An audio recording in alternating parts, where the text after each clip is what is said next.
please like and subscribe to MSA. Also, we've just dropped some exclusive MSA merch. We're talking stylish bottles and notebooks that are total must-haves. Click the link in the description and see for yourself. That winter, when I was in 5th grade, the world turned all white with snow. Our classroom was cozy. But one day, the principal brought in a new girl named Maya. She seemed shy and wore old clothes. Our teacher, Miss Albert, asked us to welcome her, but most of us stayed quiet. Maya sat next to me, smiled, but I moved away. My best friends were Kendra and Sophie. We whispered secrets and giggled together. Maya tried to join us once with her toys, but we said no. As days passed, we whispered and laughed about Maya's old clothes and strange toys. We didn't want to play with her. As spring arrived, Maya wore a pretty dress, but it looked like someone else's. We called her Never Knew and laughed again. One day, she jumped rope alone, not looking at us. This time, she didn't ask us if we wanted to play with her. She jumped and jumped and jumped until we went back inside. Then one day, Maya didn't come to school. In class that morning, we talked about kindness. Miss Albert placed a big bowl on her desk and filled it with water. We all gathered around and watched her drop a small stone into it. Tiny waves spread out from the stone. This is what kindness is like. Every little act we do sends ripples into the world. Then, Miss Albert let each of us drop a stone in while sharing our kind deeds. Joseph had helped his grandmother. Kendra changed her baby brother's diaper. And even Andrew, the bully, had done something nice by carrying the teacher's books upstairs. I stood there, holding Miss Albert's rock, but I couldn't think of anything to share. I passed the stone on. Maya didn't come to school the next day or the day after that. Every morning, I walked to school slowly, hoping today would be the day Maya returned and smiled at me. I promised myself this would be the day I smiled back. Each kindness, Mrs. Albert had said, makes the whole world a little bit better. But Maya never came back to school. Miss Albert told us she had to move away. I walked home alone, thinking of the smiles I never shared, the kindness I never gave. I threw stones into the pond, watching the ripples. It was like the chances of being kind to Maya were gone forever. That day, as I walked home alone from school, I noticed a boy standing on the corner, looking lost and confused. Hey, are you okay? I think I'm lost. I can't find my way home. I thought about what Miss Albert had taught us about kindness, so I decided to help. You know what? You can come with me to my house, and we'll figure it out from there. Thank you so much. I really appreciate it. He followed me, and as we walked, we started chatting. I'm Hope, by the way. I'm Jake. Nice to meet you, Hope. He looked poor, and I thought my wealthy family would be thrilled to help someone in need. Well, not exactly. Jake and I entered the house while my parents were in the middle of an argument. They stopped immediately when they saw us. Hope, who is this? So, remember when I said I wanted to start being kind? Well, I found this boy who seemed lost, and I thought we could help him find his way home. Are you out of your mind? What if he's a serial killer or someone dangerous? He's 12, Mom, and since you're overreacting, I'll take him to my room. Come on, Jake, let's go. I took his hand and led him upstairs to my bedroom. Mom was such a narcissist. Even though I was young, I could see right through her. Like this one time when I was 6, I was excited for Take Your Child to Work Day. I thought Mom would show me off at her big office. Nope. She was too busy shining like a star with her work friends. I tried to keep up with her, but she didn't even look at me. It was like I was invisible. Then at lunch, while I was alone munching on a cheese sandwich, I overheard her. Her boss said she was great at her job, and she told him, kids would just get in my way. Ouch, that stung. I was sitting right there, and she acted like I didn't exist. It hit me hard. To Mom, her job was everything, and me, I just didn't fit into her perfect picture. And from that day on, I didn't look at her the same way. If she wasn't gonna act like my mom, I wasn't gonna treat her like one. But in my bedroom, Jake had a point. Not to be rude, but aren't you being a bit mean to your mom, even though you're trying to be kinder? Well, zip it, or I'll beat you in the next game. Now, pass me the PlayStation controller. Game on! And just like that, Jake and I hit it off. He was new in town and didn't have much. That's why he was lost that day. Mom didn't like us hanging out, but I didn't let that bother me. Life was more fun with Jake, and I felt like I was really becoming nicer. A few weeks later, I asked Dad if Jake could join my private school. Dad always called me his little princess and would do anything for me.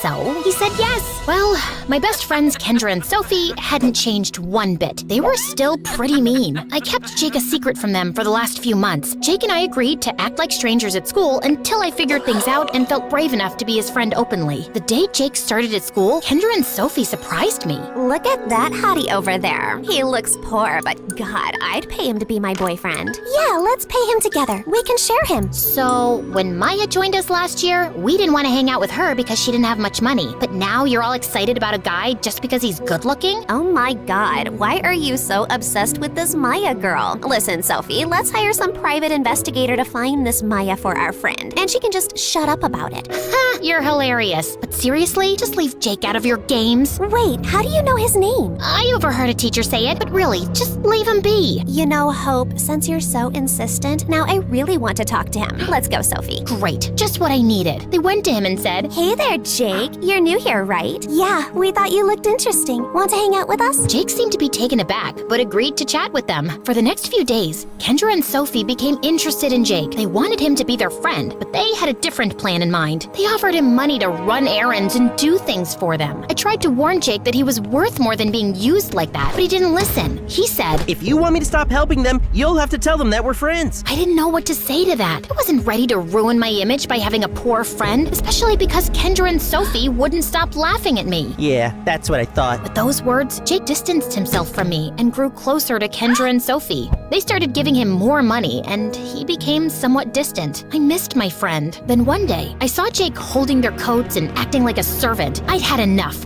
I approached him and dragged him aside. Why are you acting like this? Don't you have any dignity? You want money? Fine, I'll give you money. Just stop hanging out with them. Well, I don't mind helping the prettiest and most popular girls in school. Everyone now respects me and thinks I'm cool. And also, I don't know why, but you act like you're better than them. Well, I am. You'd rather see them treating me like this than standing up for your friend because you're too ashamed to have someone like me as a friend. How does that make you better than them? At least they're nice to their parents, while you're rude to your mom and take advantage of your sweet dad. You never show him any love. Tears welled up in my eyes, but I couldn't speak, so I just stormed off. To make things worse, that night, my mom came to my room and said, Hey, Hope, I wanted to let you know that I've decided to divorce your dad. I've packed my things and I'm leaving in the morning. I came to ask if you wanted to come and live with me, although I already know what you'll say. Yeah, since you already know, please leave and close the door behind you. Mom left and I buried my head in the pillow, letting out a frustrated scream. But I refused to let my tears fall. I took a deep breath and decided I was gonna take matters into my own hands. Tomorrow, I was gonna teach all these jerks a lesson. The moment I saw Jake the next morning, I said, I'm gonna ask my dad to stop paying for your school if you don't stop hanging out with Kendra and Sophie. How about that? Yeah, cool. I'll ask Kendra and Sophie to help. They'd love to. Now please go away. I have some things to do. Yeah, like licking Kendra's shoes, for example. Suddenly, Jake looked at me with angry eyes and a stern expression. He held my shoulders and pushed me back slightly. Listen, Hope,